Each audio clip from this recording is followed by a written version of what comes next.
जय हो। पवन सुत हनुमान जी की जय हो। उमापति महादेव भगवान की जय हो। बोलिए भारत माता की जय हो। बोलिए सर्वदेव मई गौ माता की जय हो। बोलिए ब्रजमंडल की जय हो। जय जय श्री जय जय जय जय। राधे। आइए अब चलते हैं प्रसंग पर। नंदस्तात्मज पन्ने जाता यादो महामना आहूय विप्राण वेद ज्ञान स्नाता सुचिरलंकृता। आज नंद जी के घर आत्मज हुआ है। बातें मत करना जी, बिल्कुल हाँ। अगर ब्रज की लीला सुननी, हमारे गांव की लीला सुननी है तो ज्यादा यादो महामना, महान आह्लाद नंद जी के मन में। आहूय विप्राण वेद ज्ञान, बड़े बड़े देवज्ञ वेदज्ञ ब्राह्मणों को बुलाकर नंद बाबा ने आज लाला को स्वस्ति वाचन करवाया और लाला के जन्मदिन की खुशी में 2 लाख गौओं का दान किया। 7 तिल के पहाड़ बनाए, स्वर्ण मंडित करके उन सबको दान में दे दिया। धेनूनां नियते प्रादान विप्रेभ्यसमलंकृते तिलाद्रीन सप्तरत्नौ गजादकौ पराव्रतान्। 2 लाख गाय भी कैसी दान करी।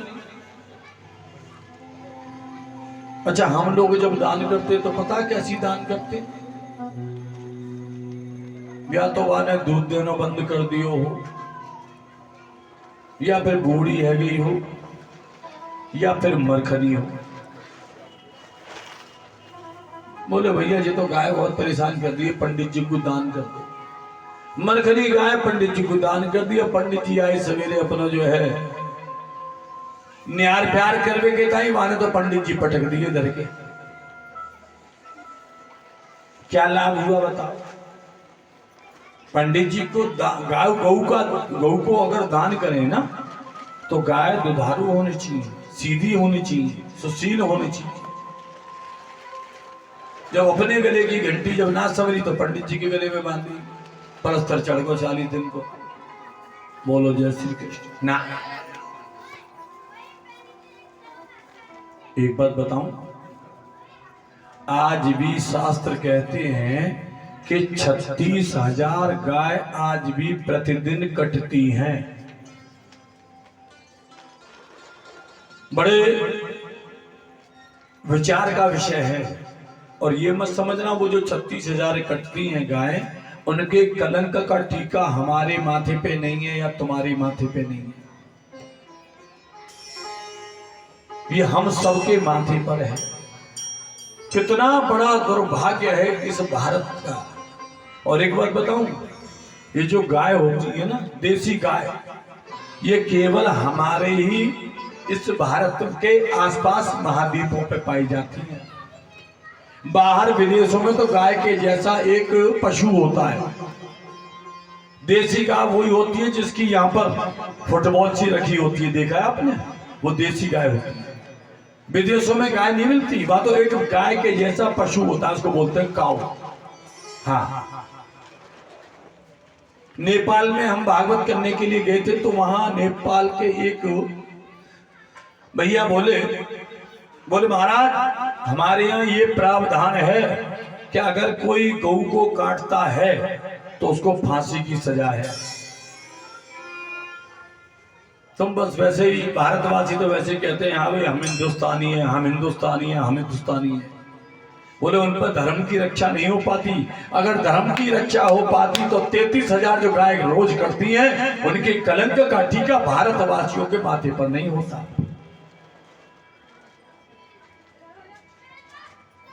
हम तो इतना भी नहीं कर सकते, जब सब्जी वगैरह काट कूट के फेंकते तो ली पन्नी में और वो बांधी पन्नी में गांठ, उसके बाद बाहर फेंक दी।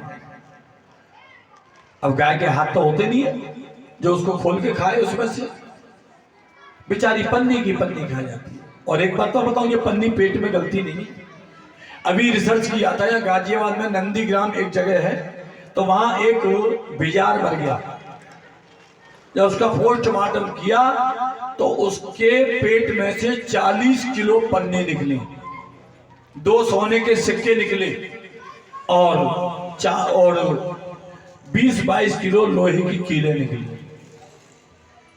तो मेरा माताओं से निवेदन है कि जब भी कभी सब्जी, अगर उसको हरी सब्जी बाहर फेंको ना, तो उसको पन्नी में बंद मत करो, या तो उसको कूड़े में डाल दो, या गाय को खिलाना तो उसको खोल के बिल्कुल। और कुछ नहीं कर सकते तो एक रोटी गाय को जरूर दो।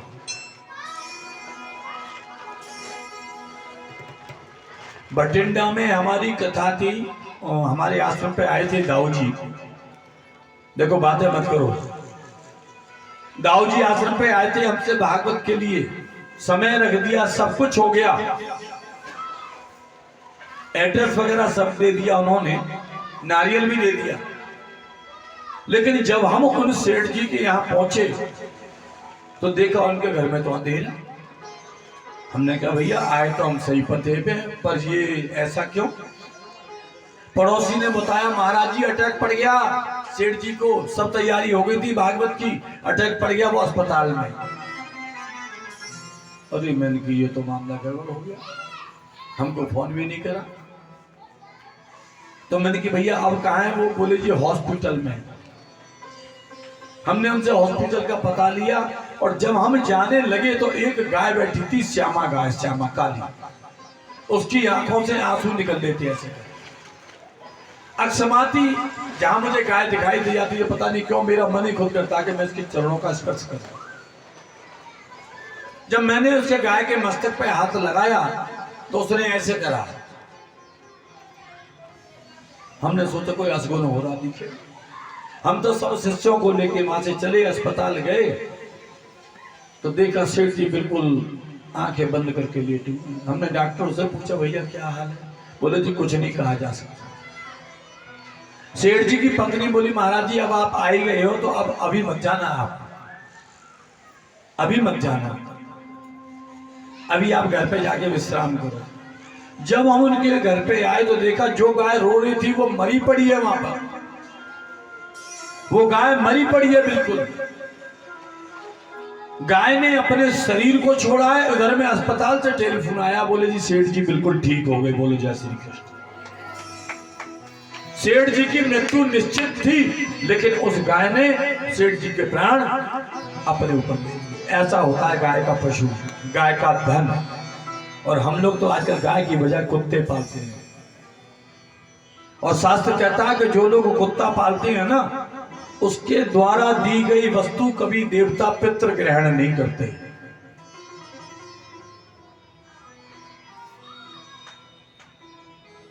एक भैया बोले महाराज जी आजकल धर्म का बड़ा प्रचार हो रहा है। मैंने कहा प्रचार ही हो रहा है, धर्म का केवल प्रचार ही हो रहा है।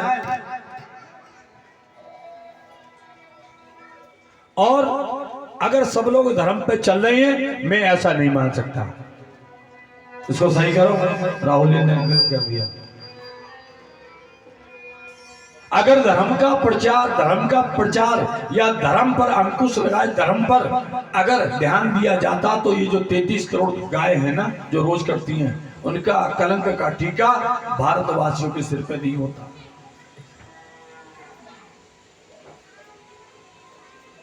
और जिस क्षेत्र से गौ, ब्राह्मण और संत जहां पर इनका आगमन नहीं होता, उस जगह को नष्ट होने से कोई बचा नहीं सकता।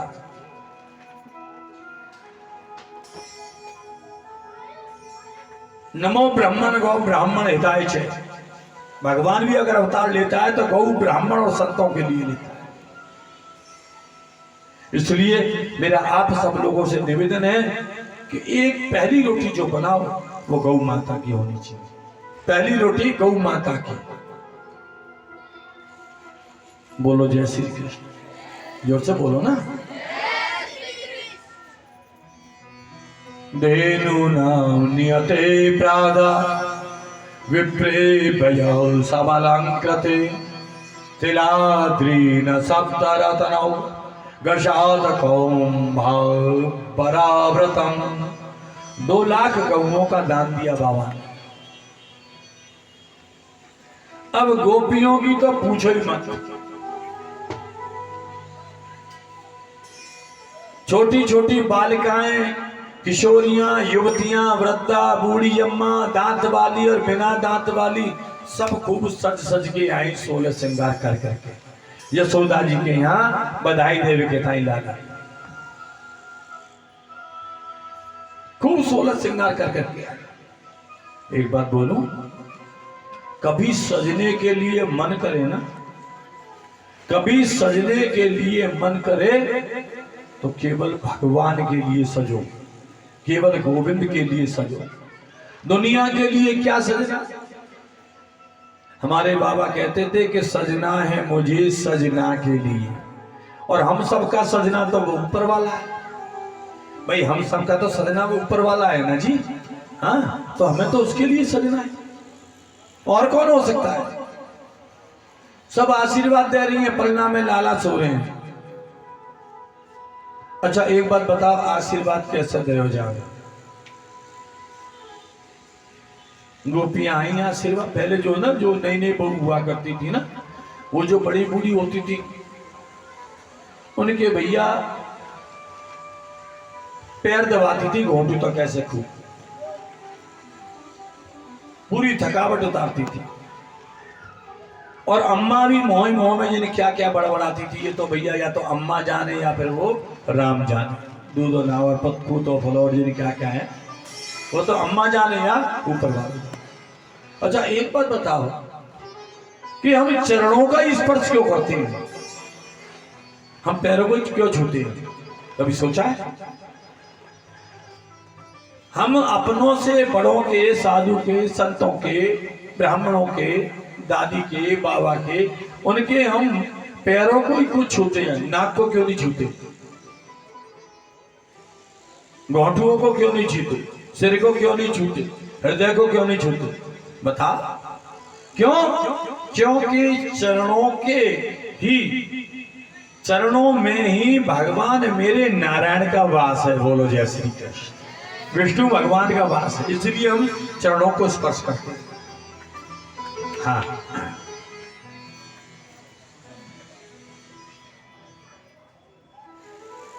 अब आशीष कैसे दिया जाता है कि ताराशीषा प्रयुंजाना चिरम पायितम बाल के हरिद्राचूर्ण तैलादिवी सिंचन्त्योजन मोजम। आशीर्वाद दे रही है कैसे नंदरानी जी, हमारो आशीर्वाद है कि तुम्हारो लाला हजारें वर्ष तक जिए। ये तो ठीक है, सही है ये तो, पर वो तो कहना यही चाह रही थी कि यशोदा जी तुम्हारो लाला हजारें वर्ष तक जिए, लेकिन उनके मुंह में तो निकल को कछु और। वो कह गई यशोदा जी ये हमारो आशीर्वाद है कि तुम्हारो लाला हजारें वर्ष तक हमारी रक्षा करे। बोलो जैसे, ऐसा कह दिया, और बात तो सही है, वे रक्षक तो वही है, हैं? हाँ, तो यहां में क्या गलत कह दिया। चरम पाही थी बाल की। अब तो देखो ब्रजवासियों ने क्या किया, खूब आनंद मनाया। हमारी तुम्हारी तरह ना के बजने को वो ताली भी बजा ली और न के मैंने कूद लिए उछल लिए ना। 6 महीने तक खूब नंद के आनंद भयो जय कन्हैया। आहा, अब लोगों ने क्या करा, एक बनाया तालाब, उसमें 20 बोरे डाल दिए जी हल्दी के, और 1 लाख कुंटल दही। पहले 1 लाख कुंटल दही, फिर बाद में 20 बोरे हल्दी के डाल दिए, उसके बाद सुगंधित कोई चूर्ण डाल दिया। अब जो पीले पहन के आए थे वो तो बड़े आनंद से बैठे हुए हैं, खूब रसगुल्ला खा रहे हैं, खूब माखन मिश्री खा रहे हैं। और जो गलती से व्हाइट पहन के आए थे ना, व्हाइट, ब्रजवासी क्या करते, एक पकड़ तो वागे हाथ है, एक पकड़ तो वागे पामन ने, और सोई वाह जो वो तालाब बनाया था ना दही का और हल्दी का, सोई वाह में डुबोते और वहां निकालते। तो डूबते वक्त तो वो थे व्हाइट और निकलते वक्त हो रहे हैं वो येलो यानी पीले। बोलो जय श्री कृष्ण, जोर से बोलो। अब तो 2 ही दिन है बस। हाँ,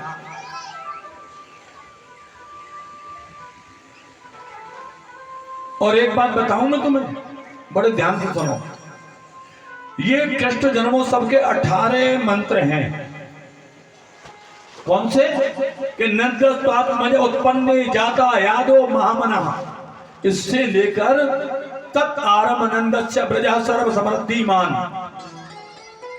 ये 18 मंत्र हैं। अगर इन 18 मंत्रों का संस्कृत में यदि रोज व्यक्ति स्नान करके पाठ करता है ना, तो उसके घर में समृद्धि, ऐश्वर्य, शांति, संतोष और सवानंद वर्धन होता है। इन अगर 18 मंत्रों का कोई जाप करता है तो।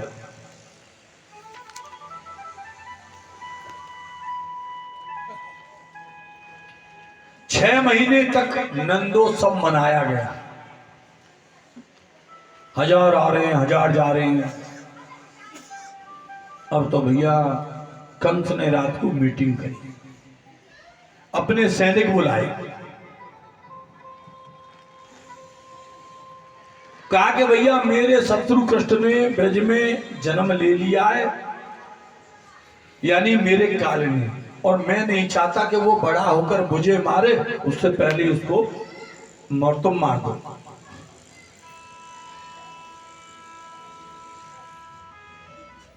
अस्यास्ताम अष्टमो गर्भो हंतायाम वैसे। अब योग माया ने आकाशवाणी करी थी, लेकिन एड्रेस नहीं बताया था कि कृष्ण ने कहां अवतार लिया है। एड्रेस नहीं बताया था। कह दिया था कि 84 कोस के ब्रजमंडल में, उसमें भी ब्रजमंडल के भी किसी घर में जन्म ले लिया है। अब बेटा तू ढूंढता रहे कि कहां जन्म लिया। कंस से कहा था योग माया। कंस बोला बताओ भाई क्या करें। रात के 2:30 बजे मीटिंग चल रही है। इससे पहले कि वो हमें मारे, उससे पहले इसे खत्म कर दो ना। इधर नंद बाबा से बोले, वो नंद बाबा ब्रजवासियों से बोले भैया देखो तुम तो मनाओ उत्सव, और मैं जा रहा हूं कंस को टैक्स देने के टाइम। नंद बाबा गए तो वसुदेव जी से मिलना है वो, और वसुदेव जी से बोले मोकू बड़ो कष्ट भयो, जब मैंने ये सुना कि उस दुष्ट ने तुम्हारे 6 पुत्र मार दिए, 7वां खराब हो गया, और भैया 8वीं कन्या हुई थी, हमने तो सुना है उसको भी कंस ने मार दिया। हम तो रो ही रहे, बहुत परेशान हैं।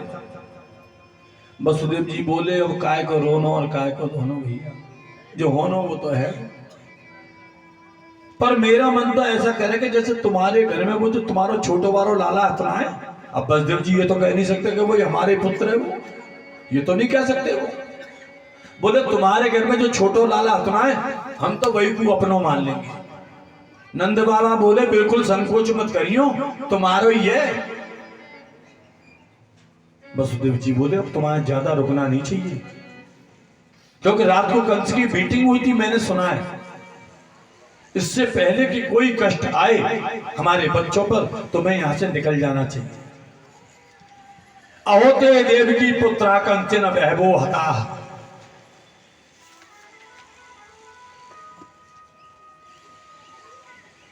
बोले बस निकलाला के लिए खिलौना ले लूं, बजरिया थे, मैं सीधो अभी जा रहा हूं, अभी गोकुल जा रहा हूं मैं। सही करो बेटा। इधर में कंस बोला सैनिकों से बोलो भाई कल से अभियान शुरू कर दो, कल से अभियान शुरू कर दो।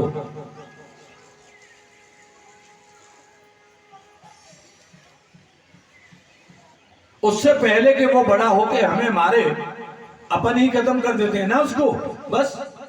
पर कैसे? एक सैनिक बोला जी उसने योग माया ने कोई एड्रेस तो बताया नहीं था, एक काम करते हैं, हमने ये सुना है कि ये विष्णु वहीं रहता है, क्योंकि कृष्ण ही विष्णु है। बोले ये वहीं रहता है जहां पर ब्राह्मण गाय संत निवास करते हैं। ब्राह्मणों को तो उठा उठा के फेंक दो जमुना जी में, संतों को कष्ट दो, गौओं का हनन करो, तो विष्णु सब कुछ देख सकता है पर इनके कष्ट को नहीं देख सकता। नमो ब्रह्मण देवाय गौ ब्राह्मण हिताय च। वो सब कुछ बर्दाश्त कर सकता है लेकिन गौ ब्राह्मण हिताय च। पंच बोला खबरदार जो ऐसा किया, ब्राह्मणों को संतों को अगर गौ माता को कष्ट दोगे तो मेरी गद्दी खतरे में पड़ जाएगी। हाँ, एक सैनिक बोला पर दूसरा उपाय है कि जितने 1 महीने के बच्चों ने या जन्म लिया होगा या लेने वाले होंगे उन सबको मार देते हैं, उन्हीं में कोई तुम्हारा शत्रु होगा, कृष्ण होगा, मर जाएगा। बोले पर तुम्हें घर में घुसने कौन देगा? तुम्हें ऐसे तो घर में नहीं घुसने देगा कोई। वहीं खड़ी थी बराबर में, वहीं खड़ी थी बराबर में बगल में पूतना जो कंस की बहन थी। बोली मैं जाऊंगी, मैं जाऊंगी कृष्ण को मारने के लिए, जिसमें 10,000 हाथियों का बल था। और ये जो है ना साउथ अफ्रीका से आई थी, हे भयंकर दिव्य शरीर, एकदम देखते ही आदमी डर जाए। 35-40 फुट तो लंबी है। उनका चेहरा देखो तो बिल्कुल ऐसा लगता है कि तया धर दो और उसको बिठा दो, तय को उठा लो और उसको बिठा दो। ऐसा जब हंसती है तो दांत ही दांत दिखाई देती है, इतनी काली है। अच्छा बोलो ना जय श्री कृष्ण, जोर से बोलो। हाँ, पूतना बोली देखो जी कंस महाराज जी आप ये सेवा हमें दे दे, मैं जाऊंगा कृष्ण को मारने के लिए। कंस ने कहा बहन जी धन्यवाद, कंस ने कहा बहन जी धन्यवाद, पर आपके तो घर में तो क्या, आपको तो घर में तो क्या कोई गांव में भी घुसने नहीं देगा, गांव में भी घुसने नहीं देगा। आपको देख के तो लोग गांव के गांव खाली कर देंगे।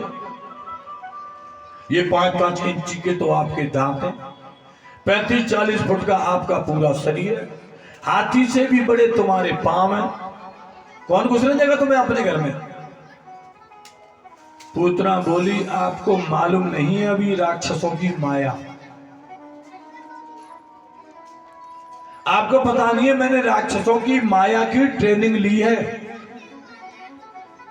साउथ अफ्रीका के जंगलों में फुल ट्रेनिंग। हाँ, मेरे को भेष बदलना आता है, दांतों को तो मैं छोटे छोटे कर लूंगी, दांतों को तो मैं छोटे छोटे कर लूंगी, और थोड़ा सा चेहरा काला है इस पे थोड़ा सा मटेरियल रगड़ लूंगी। वो आती है फेस पता नहीं क्या क्या आते हैं लगाने वाले चेहरे पे, क्रीम पाउडर से जो भी आते हैं, पूरा मटेरियल लगा के चली जाऊंगी।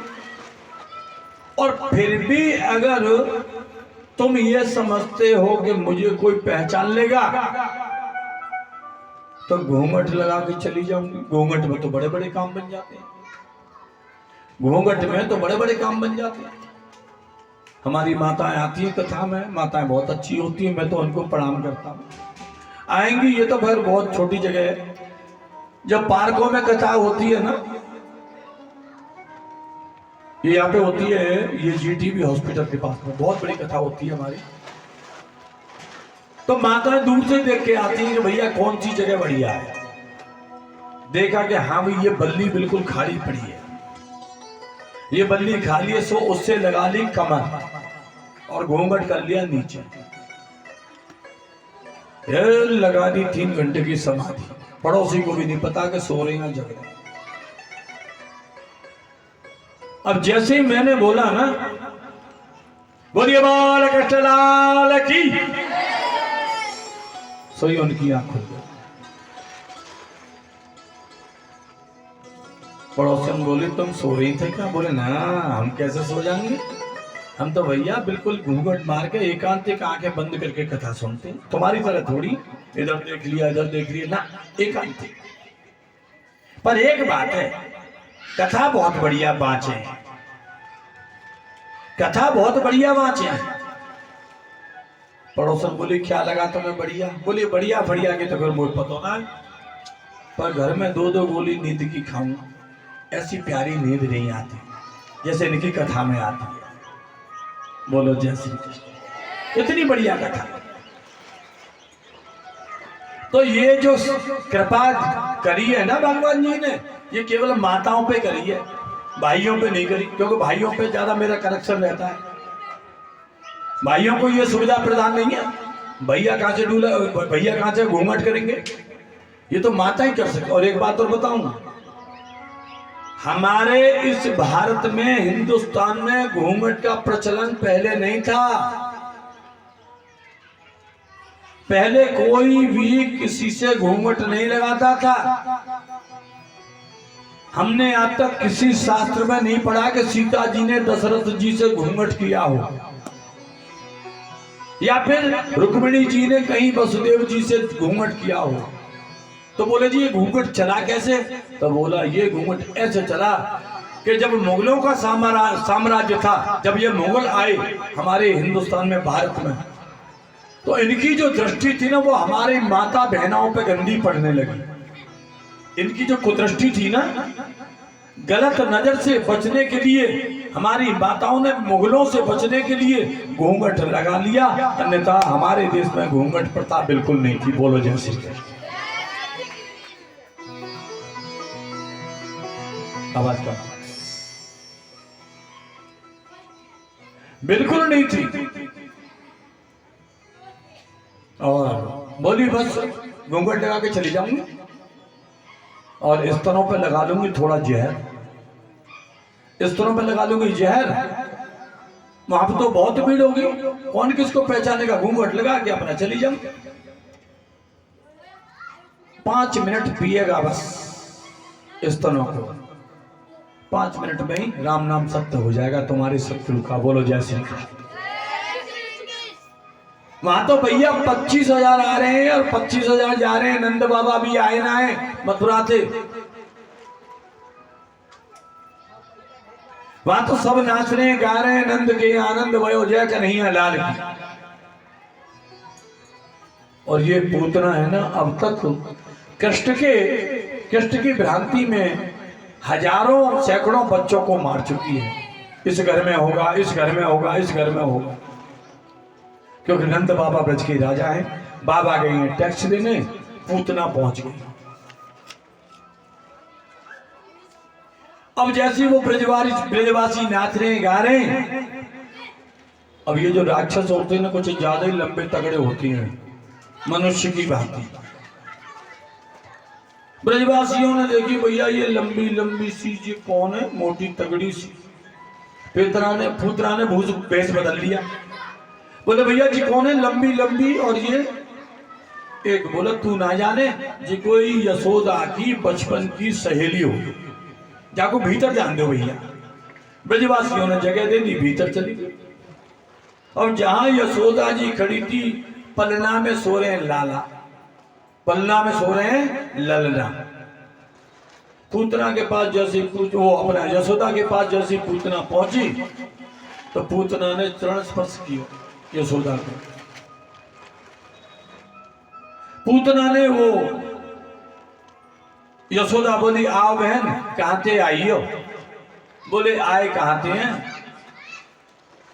हमारे बालगन के जो पापा थे वो तो आशीर्वाद दे गए, हम ही रह गए थे। हमने सोचा चलो हम आद्या में आशीर्वाद देने की तैयारी।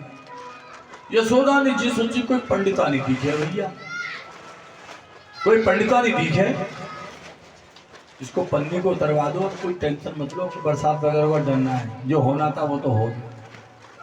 ये आवाज करती है, इसको उतार दो। हाँ बिल्कुल, ये आवाज कर रही है, डिस्टर्ब कर रही है। हाँ अब कोई डरना है, अब इंद्रदेव कुछ नहीं करेंगे, क्योंकि उनको पता चल गया कि यहाँ पे सब भक्त बिल्कुल कर्तव्य निष्ठा वाले हैं। बोले हो चाहे कुछ भी जाए, लेकिन हार नहीं मानेंगे, है ना? हाँ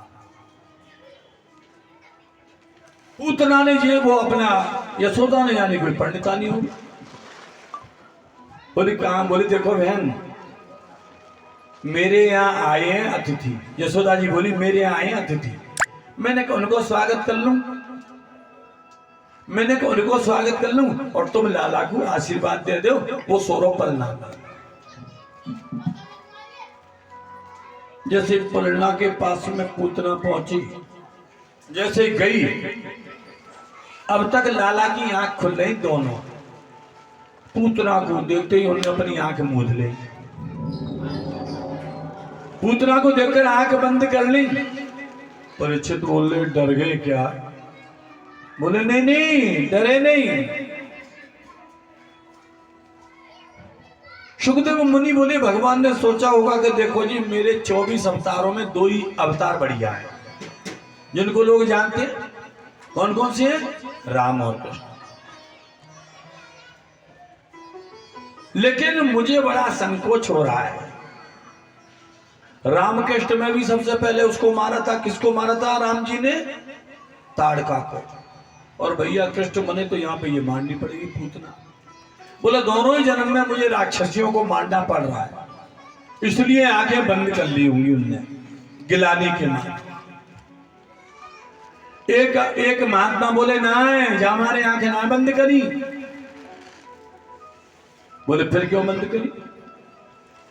बोले आंखें हमारे बंद कर ली, कन्हैया ने सोचो कि देखो भैया हम तो यहाँ पे आए हैं माखन मिश्री खावे के टाइम, अभी माखन मिश्री तो हमारे मुंह में गयो ना है, ये पूतना मौसी जहर लेके पहले आ गई, जा हमारे आंख बंद कर ली होंगी। और कन्हैया ने आंखें बंद करके फिर भोलेनाथ का ध्यान किया होगा। बोले हे भोलेनाथ हम तो माखन मिश्री खावे आए यहाँ, ये पूतना पहले आ गई जहर लेके। अब तुम तो जानो कि भैया हमें तो अभ्यास अपना है जहर फैल खावे को पीवे को, जा काम में तो तुम ही निपुण हो, क्योंकि समुद्र मंथन में से 50,000 करोड़ टन से भी ज्यादा जहर निकला था, वो सब का सब पी गए थे भोलेनाथ। कन्हैया बोले कृष्ण बोले तुम एक काम करियो। बोले क्या? बोले जहर जहर है तुम पी जाइयो और दूध दूध हम पी लेंगे। हो सकता है शंकर भगवान का ध्यान किया हो इसलिए अपनी आंखें बंद कर दी। हाँ कह दिया हो कि भोलेनाथ आप हमारे दिल में आके बैठ जाओ, इसलिए आंखें बंद कर ली होंगी। एक महात्मा बोले ना इसलिए आंखें बंद कर ली होंगी कि मेरे